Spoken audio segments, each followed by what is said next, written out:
Thanks for logging into myfoxhurricane.com. I'm meteorologist Dave Osterberg, and while the peak of the hurricane season, climatologically speaking, is September 10th, look where we are on this scale as it tends to go back down a little bit.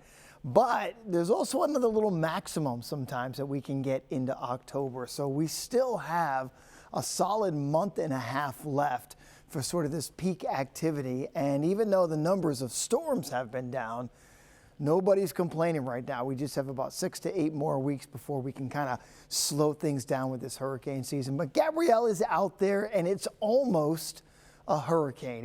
It's really close, 65-mile-per-hour winds.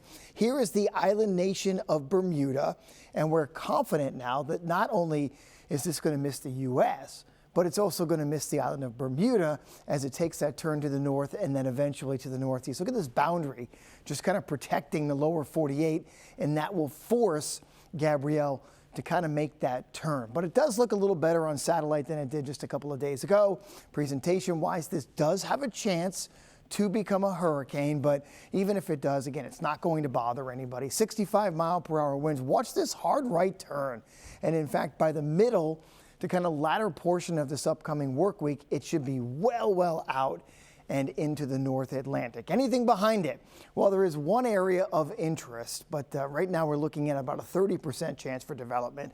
And the computer models have not been really gangbusters about developing this. And the ones that do tend to kind of turn it back to the north, almost in the same kind of path that Gabrielle has. Now look at this. I mean, you're trying to develop a tropical wave and all this Saharan dust is trying to infiltrate. So that's been one of the limiting factors, which is completely fine so far in this hurricane season. So let's watch Gabrielle as it heads east of Bermuda and then eventually takes that hard right turn and heads out into the North Atlantic. Meanwhile, not much else goes on. Pretty quiet in the Caribbean and the Gulf, and it looks to stay that way for the next 5 to 7 days as well. So that's what's happening in the tropics.